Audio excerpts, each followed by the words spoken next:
Welcome to Being Human with Steve Cuss. On Being Human, we take a look at all of the dynamics that infect all of our relationships, not just our human relationships, but also our relationship with ourself, which is often the most elusive relationship, but also our relationship with God. It turns out that the same dynamics that disconnect us from other people also disconnect us from awareness of God. And Jesus clearly taught that love of God and love of neighbor and love of self, they're all linked. They're all connected. If you're aware of one, you can actually improve all of those relationships.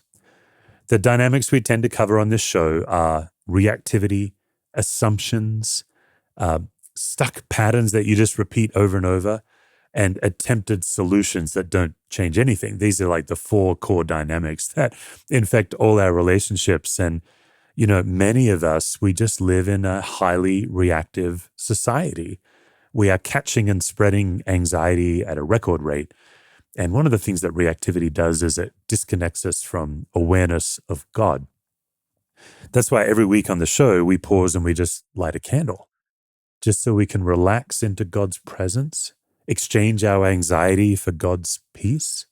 We light a candle so that our body can believe in the peace of Christ that our head believes in.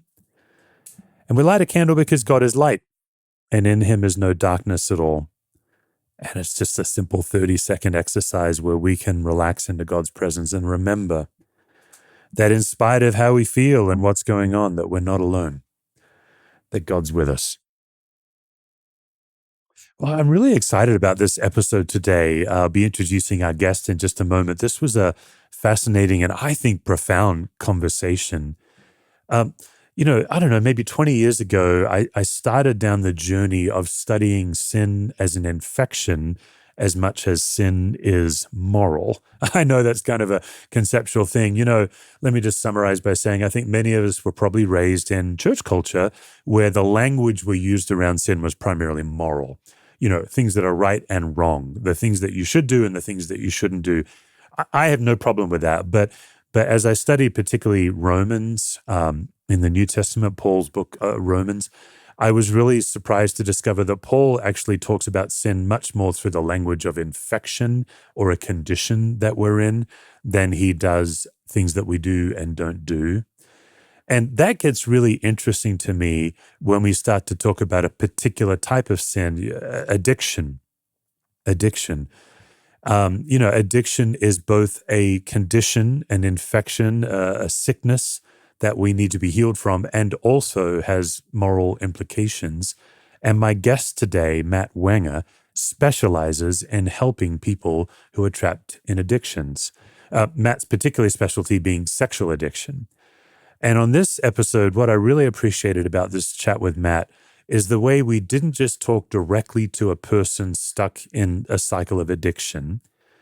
I also appreciated that we looked at it primarily through the lens of sickness rather than morality as the pathway to freedom. But I also am grateful that we recognize that addiction is it's a team sport, like not just the addict, but also the loved ones of the addict are caught up in the dynamics of addiction as well. We're in a season on the podcast where we're looking at the 4 spaces of anxiety, and we've covered them. You can go back to previous episodes and learn more about those. But where addiction really comes into play is that 3rd space, the space inside the other, when your brain ends up in someone else's brain and you spend so much time trying to figure out what are they thinking, what's going on in them. If you've ever had a relationship with an addict, so much time you end up trying to worry your way to their sobriety. 3rd space, right? So Matt and I had, I think, a really fruitful conversation. If you are battling any kind of addiction, not just a sexual addiction, or if you have a loved one who is battling an addiction, I think this conversation might be a real balm for you. Matt, your specialty is addiction, and I want to get it out of the way early. How do you see the relationship between addiction, healing, sin, morality, trauma? Like, this is a conversation we need to have in the church, I think. Yeah, and it's a complex question, to answer in a short span of time, and I don't think we're going to do it the justice that it deserves, or explain it as thoroughly as we probably could. But there's an overlap between these things. Um, and I think that in church, in society, we like neat compartments, kind of black and white ways of looking at it. I think addiction has been hard to talk about in the church because we would like to categorize it as either, sin or a disease, right? And in the church, we like those clean lines, right? So, hey, just try Yeah. harder, more of the same, and read your Bible more, pray more. And this is a sin issue, and it's bad. And a lot of the sermons, if we talk about it at all, are really ending with that point that sin is just, or that pornography or sex addiction or infidelity is just bad. And look at all the verses that say that it's bad. And, um, we have to, if we're going to approach it uh, humbly, compassionately, and the people that are struggling and the people that are being hurt by it, we have to see it as both. That it is a sin issue, and it's also something that is trapped in our members, so to speak. Right? It's in our bodies. It's in the how the brain functions, right? And the dopamine receptors and neurobiology, and that it is this reflection of the beautiful complexity of what it means to be a human, that our heart, our soul, our mind, and our body can all be involved in a complex way and show up in good ways and in um, broken ways. And addiction is just that. When folks participate in addiction and addictive behaviors, and we're talking about sex addiction today and porn addiction, when they participate in those things, they are sinning. The root of the issue goes much deeper than that, though. Why are we doing those things? Are we stopping to ask that question? And what we're seeking to do at Begin Again, and I think in this field as it is growing and coming into the cultural awareness of sex addiction, um, we're trying to look at the trauma roots of why I went to this behavior, why I tried to go to this as an attempted solution, and what was the problem that I was attempting to solve, right? We would say it's dysregulation. You use the word reactivity, and I think those are synonymous, right? A dysregulation in the nervous system, that fight or flight system is coming on. And if I didn't have a caretaker that was available to me, then I had to figure it out on my own. So if I was introduced to pornography or sexual behavior at, in a maladaptive way or at a too soon kind of way, I'm going to gravitate to that behavior to kind of attempt to solve the problem of the distress and disconnection and all the things that young people struggle with when they're not attuned to by a caregiver. I had such a simple aha moment a couple of years ago, and it's so simple I'm almost embarrassed by it. But Jesus, when he kept getting cornered about what really matters most, Mm. what's the law that matters most, and I think I'd focused so much of my life on two-thirds of his answer: love the Lord your God with all your heart, soul, mind, and strength. Love your neighbor. I'm like, got it. And then that I call it his pesky amendment: uh, love yourself. Mm. Um, and just my own journey in the last few years of the profound implication of being kind to myself, giving myself the same grace I give others, treating myself the way I treat others. And as I really dug into it, Matt, the colossal difference between how I treat myself and how I would treat you, for example, whether you're a dear friend of mine or whether you're someone I've just met, or quite frankly, even if I didn't like you, I would still treat you better than I treat myself.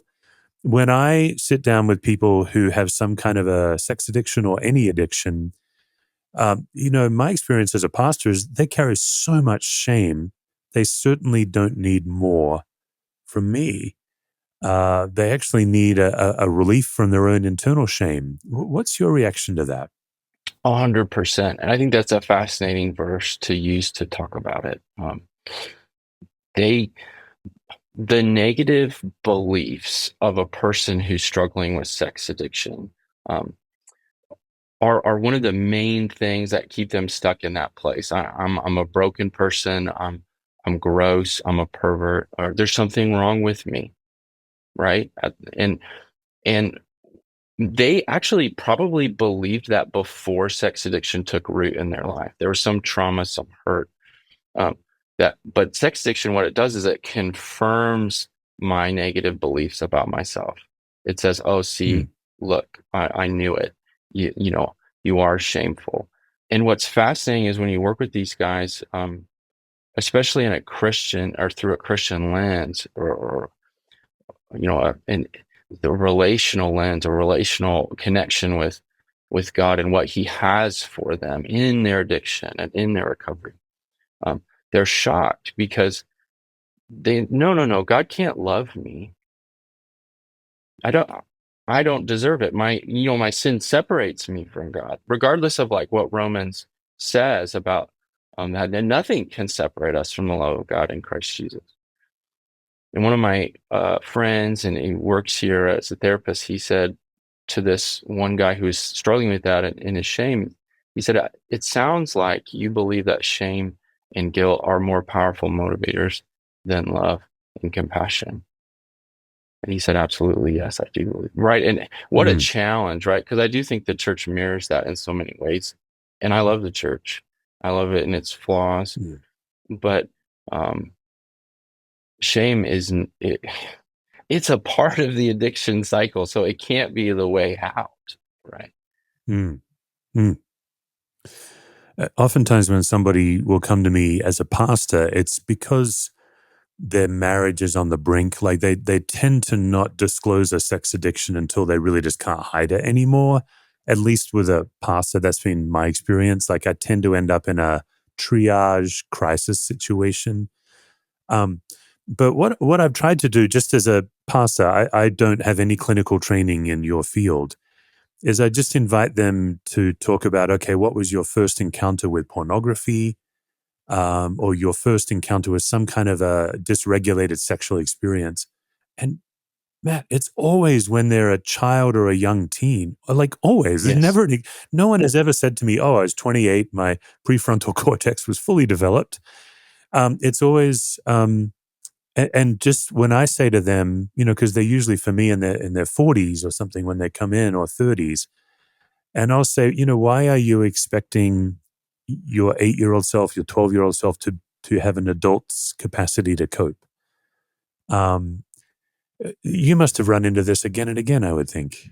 Absolutely, and that's a beautiful question. I think it's very relieving, and I Yeah. wish that we could install that in the church, that could be our reaction to these things rather than "ooh, gross," or "you're a wolf and we need to kick you out," or um, let's I've heard this too many times. Let's bring you up in front of the church and pronounce, discipline on you, and we add uh, to the trauma and shame this religious wounding. And I'm by no means an expert on how to carry that out within the church. Or I'll leave that to the pastors, right? But your question is right on.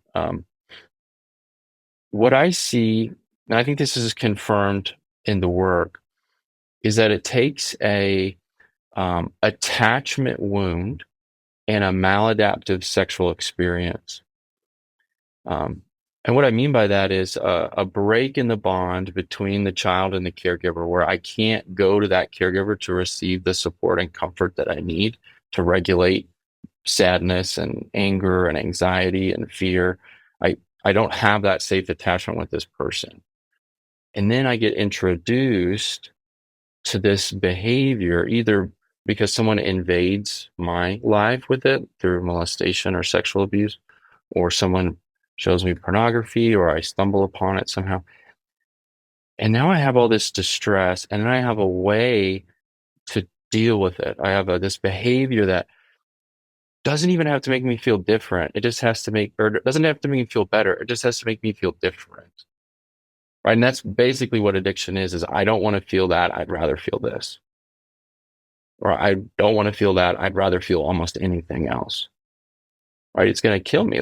That little child, that 8-year-old to 12-year-old kid, is overwhelmed, and they think that this situation and these emotions are going to destroy them or crush them. And they take this side door out, and it works.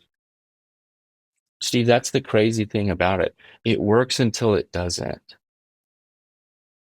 And having grace for that little kid is so important because they were doing what they needed to do to make it.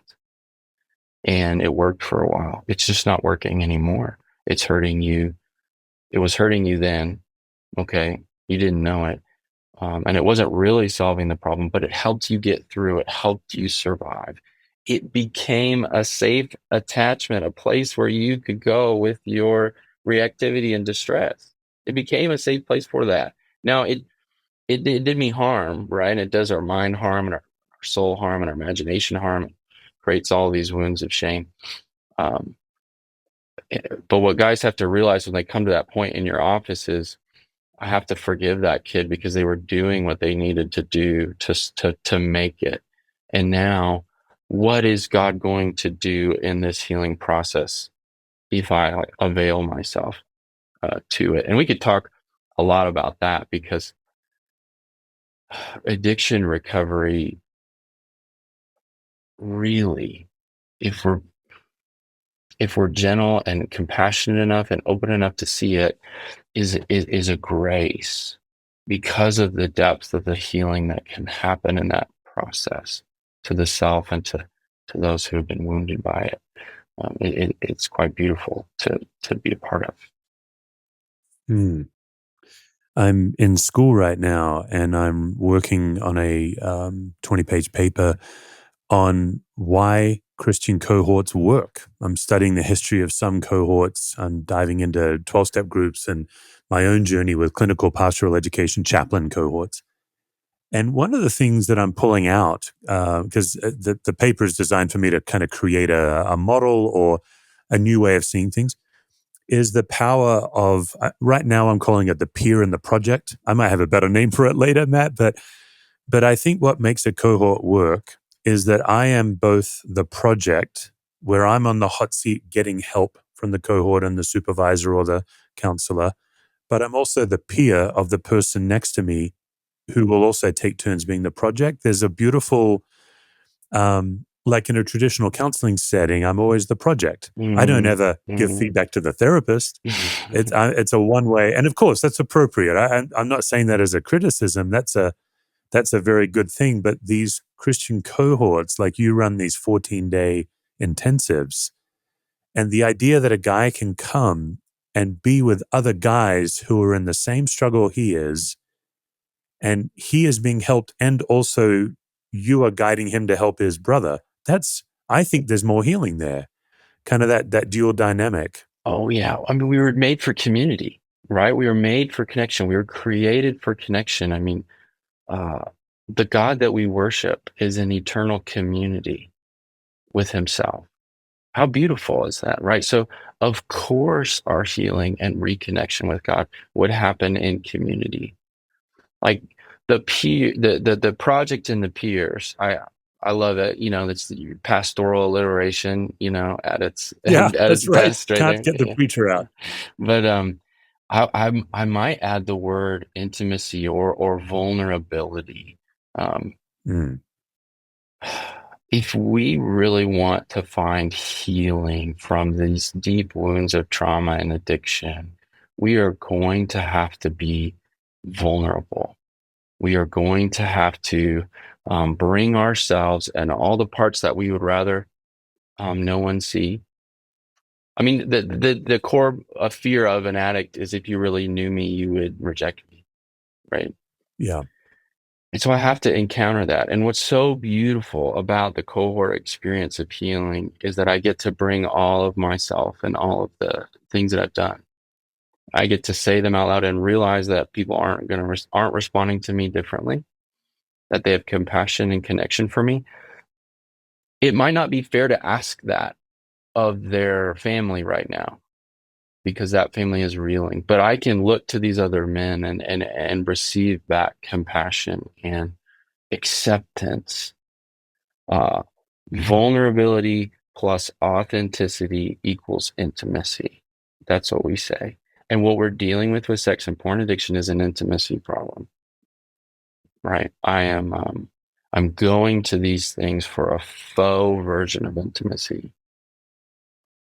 So people ask us all the time, like, how many individual sessions do I get in your intensive? And it's hard not to spill the beans because folks don't tend to believe this, but actually the most healing is going to happen in the group work that you're going to Yeah. do. And I think that's what you're Yeah. coming across and what the church was designed to be, I think. Yeah. Yeah. So you hold these 14-day intensives right here in beautiful Colorado. We both have the privilege of living in this amazing state. Mm. And we have a link in our show notes for people who want to reach out to you and see what that's about. But those kinds of intensives are often a significant investment of time and money. If somebody is watching this or listening to this and they're feeling trapped in the cycle that they cannot seem to get out of on their own, which I just say is very common, what is a next step or two that they can take in their own area? Yeah, that's a great question. And some of them are, kind of boring, and aren't going to blow anybody's mind, but they're hard to do. Um, the first thing is I need to talk to somebody about it. Addiction is isolating. It says that I'm the only Mm, one who struggles with this. I'm the only one who struggles with it in this way. I'm specifically broken.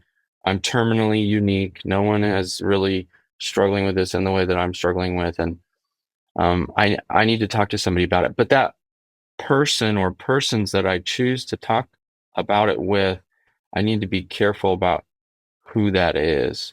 Um, Healing can be delayed so often because we aren't careful about who it is that we talk to about it. Um, so a lot of times that first person can be a therapist or a counselor or someone that they know also struggles with this. Um, Sometimes it's taking the courageous step to show up at a meeting, a 12-step meeting. Um, and just being in that environment and maybe not even talking the first couple of times that you go, just being in the environment of recovery and people that are being vulnerable and authentic,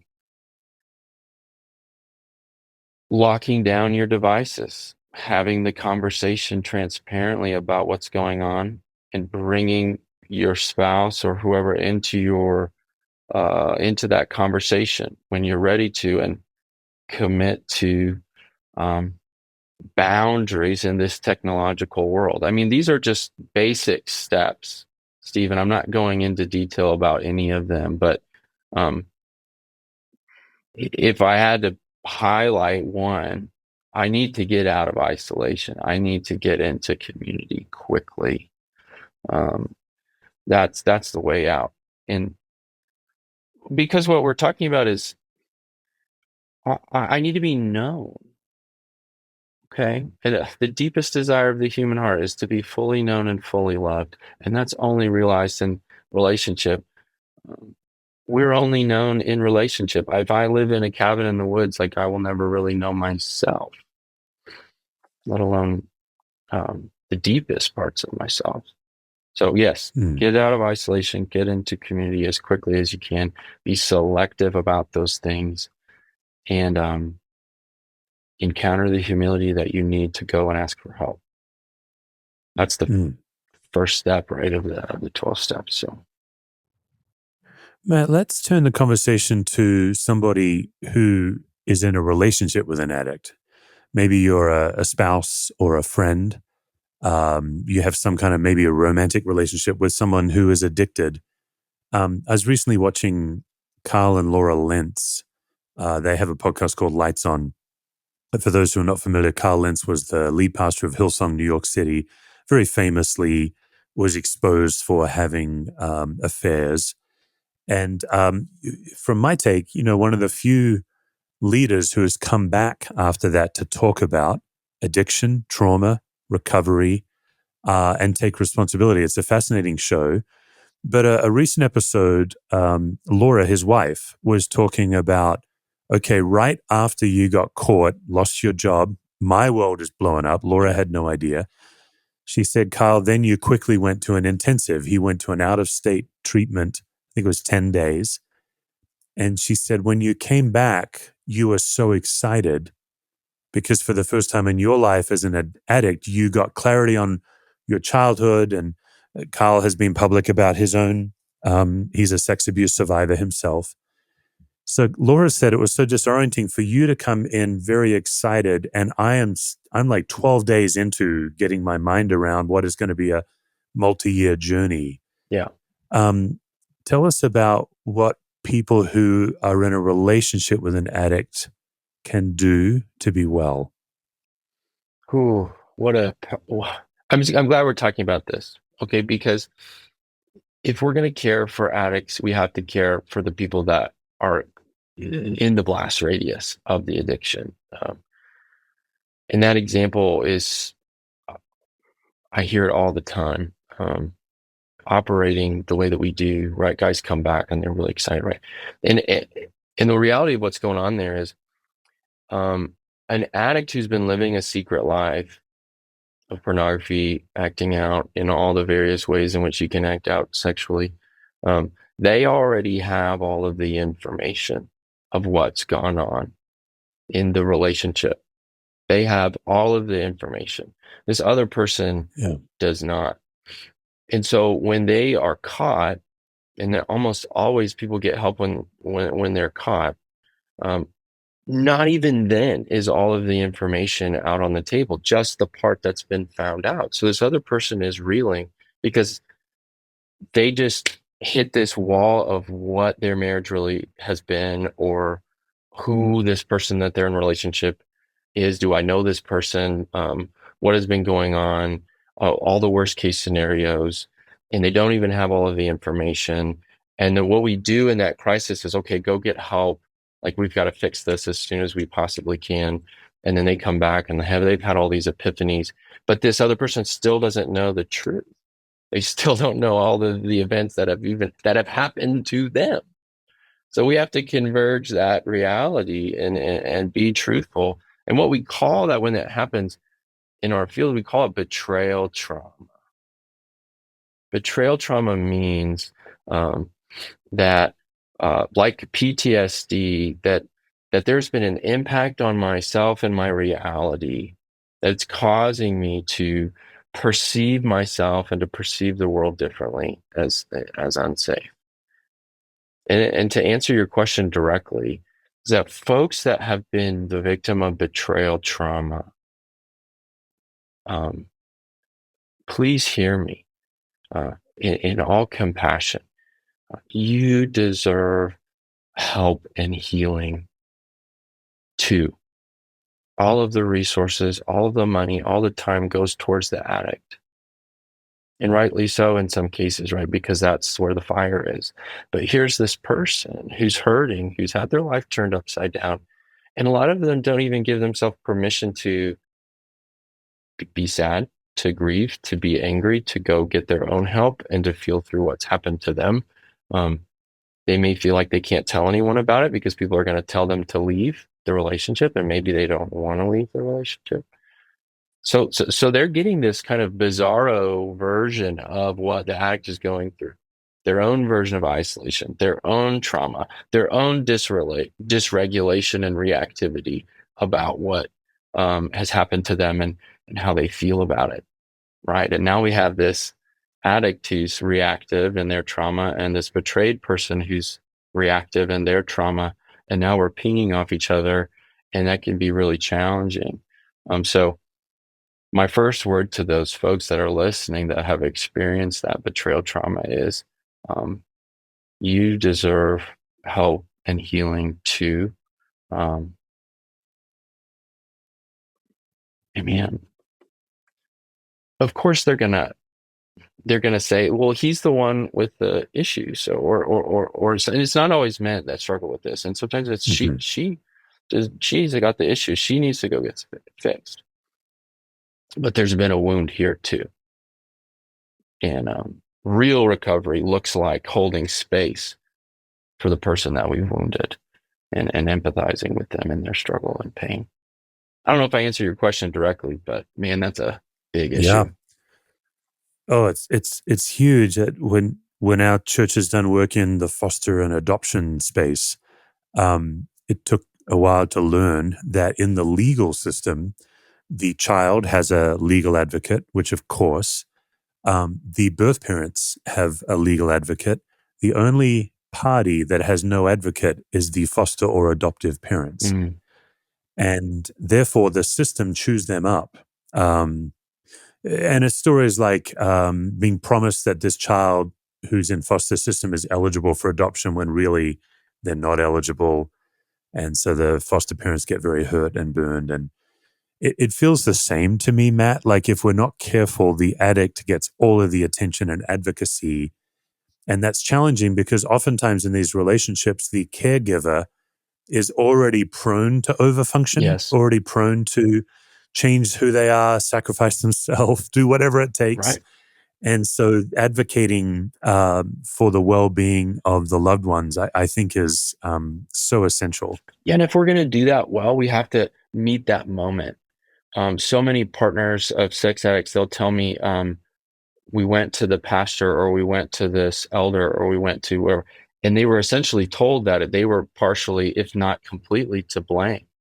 That either they're um, cold or they don't have enough sex or the right kind of sex or they're not available or um, that it's some communication problem. Imagine being the victim of infidelity or betrayal through pornography and having the fear of going to some helper and the courage that it takes to go to someone and then to walk away from that conversation feeling like they're partially to blame for this other person's choices that probably existed before that relationship ever started. Um, and we've done a real disservice there. And I think I'm not going to name names, but there have been books published on that have essentially said that more sex will solve a porn problem. It, it doesn't. It can't. Sex and porn addiction is not a sex problem. It's an Mm, intimacy problem. It's a issue mm. with vulnerability. It's an issue in the nervous system in the brain, and yeah, sex is not does not solve. We're in a part of our season where we're looking at the four spaces of anxiety. We're educating our audience how to walk into any room, any space, and pay attention to the four spaces. And that's the space inside me, the space between me and the other, the space inside the other, and the space between others. You know, anxiety tends to get vague and all kind of overwhelming and like a big twisted mess. But if you can notice what's going on in you, if you can notice what's coming at you from another person, that third space, the space inside the other, when you can notice when your brain is spending too much time in someone else's brain, you're thinking about what they're thinking about. Space between others, you know, what room did you walk into, and you know what's already going on Yeah, before you show up, stuff like that. For the loved one of an addict, that third space is most commonly the challenge is the loved one trying to worry my way to someone else's sobriety. What can I do and how can I change who I am and what I'm doing so that they will be well? yeah. Uh, what's your reaction to that? How can we help our caregivers really stay focused on that first space? What's going on in them? Well, part of the hurt of betrayal is that a lot of partners of sex addicts, before they realize what's going on, have made so many attempts to try to fix what they um, at that time didn't understand was what the problem was. They had some vague feeling inside of themselves that something is off, and so they're you know throwing darts at the dartboard with with their eyes closed, trying to fix it. And they've tried so many things, whether like we mentioned before, trying to have more sex or trying to lose weight, okay, or some you know some version of blame and shame for themselves. Um, and kind of the last bastion of this, of what I need to do to fix this now that it's come into the light, is that worry, what you're talking about, worrying them into sobriety. What I often say is vigilance. Okay.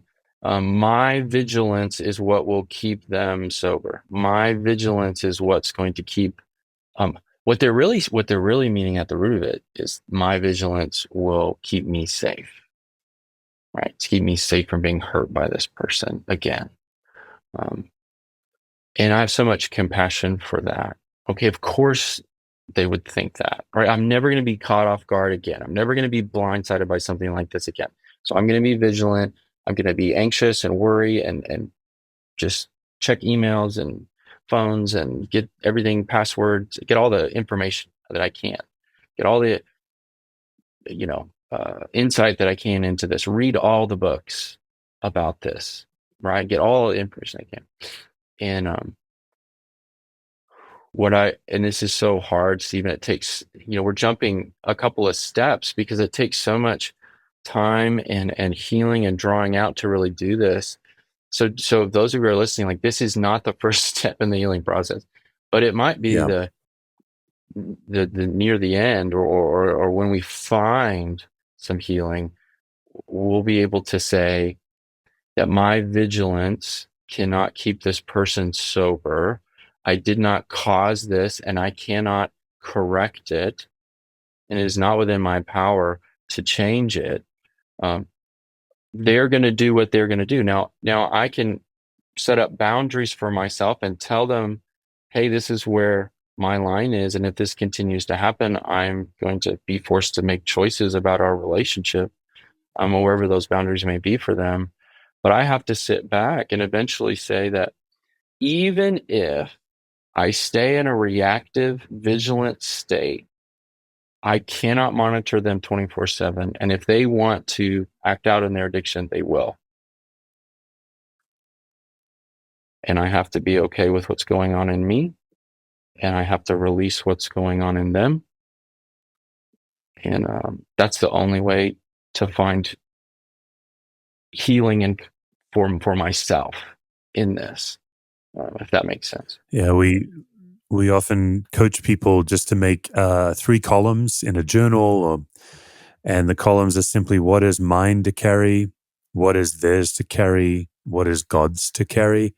And it's so clarifying when you realize that you are trying to worry about things that is not yours to carry, not your responsibility, not something that you can control. Um, the other dynamic I'd love to get your take on, Matt. I find it very common that by the time the spouse or the loved one has gotten clarity, they're exhausted. Mm, This dynamic has been going on for a long time. Maybe it's the very typical dynamic of the addict falling off the wagon, feeling shame, pledging they'll never do it again, cycle repeats. Maybe it's that. But whatever that predictable pattern is, oftentimes it happens for a long time. And when the loving caregiver finally is like, oh, enough, yeah. they don't have the emotional reserves to deal with it. They're spent. I think that's why it's so important that caregivers understand sometimes the most loving thing you can do for your loved one is to take care of yourself, Yes. is to be well. What's your reaction to that?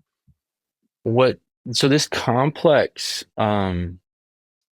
pattern is playing out for an addict. Okay, there, 9 times out of 10, maybe 10 times out of 10, addicts are the victims of trauma. Um, we're learning more and more, right? That addiction has its roots in trauma.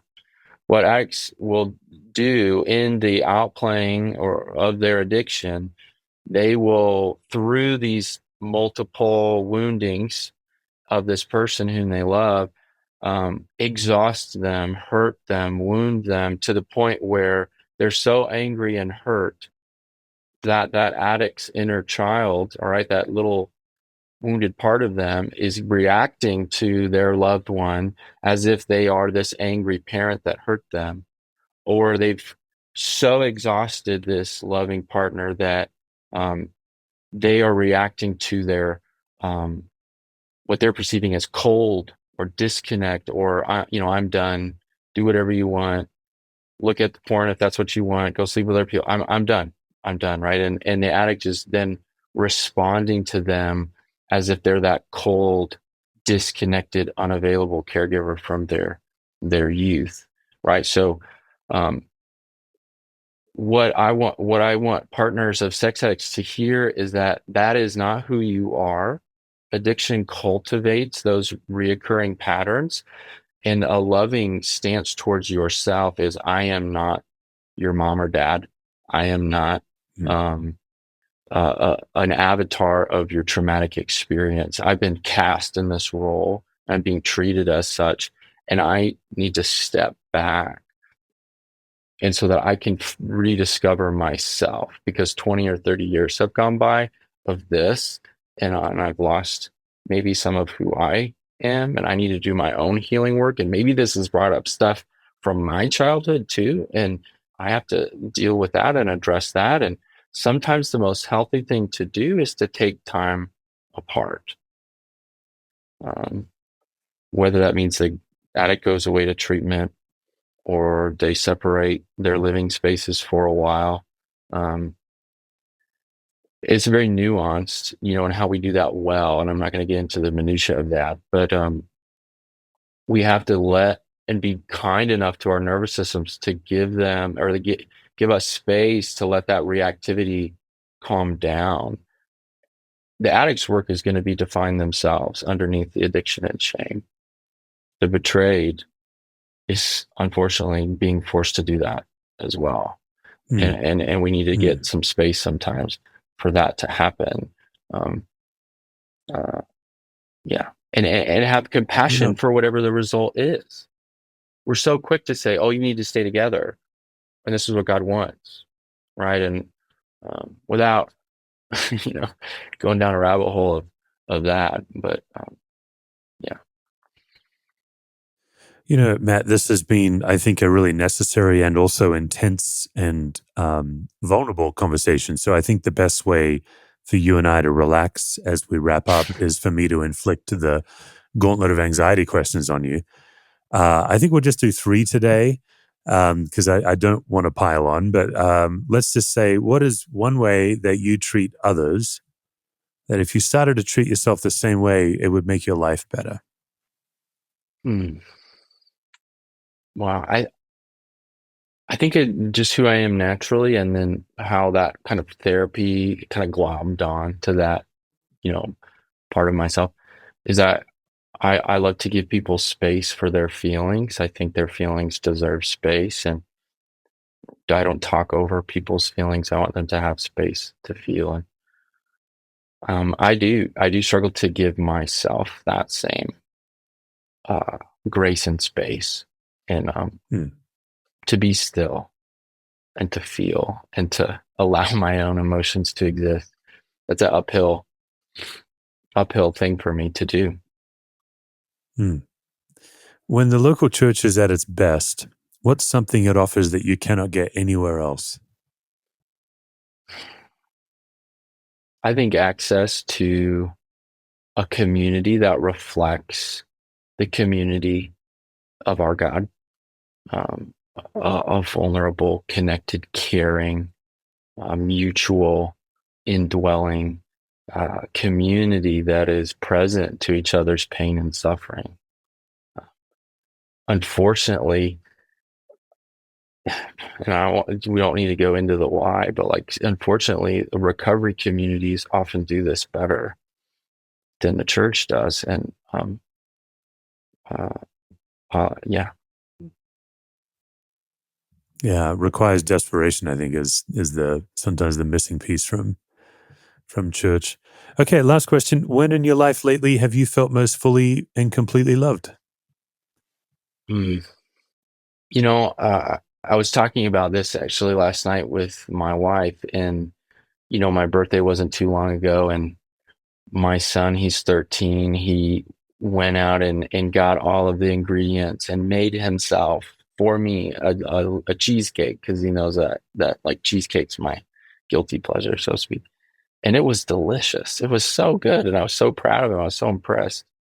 Um, and that he would do that. And being 13, and the quality of hugs and the connection and the, I felt so loved by him and my wife on that day. And so, yeah. Hmm. My guest has been Matt Wenger. He's the executive clinical director of the Begin Again Institute.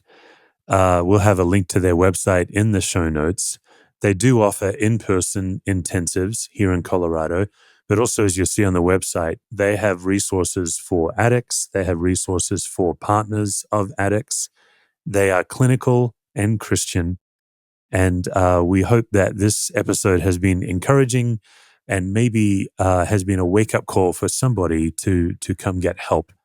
Matt, thanks so much for coming on Being Human. Yeah, absolutely. And it's such an honor to be a part of this. And we get to participate in the gospel together that says, our deepest moments of deepest pain and deepest love are where we get transformation, and the recovery process mirrors the cross that way. And it's an honor to be able to talk about that with you. And um, yeah, get to talk about a space where our world, just our church, our country that is struggling with these issues, that there is healing out there for it, and we can do that together. So thank you for that. Mhm.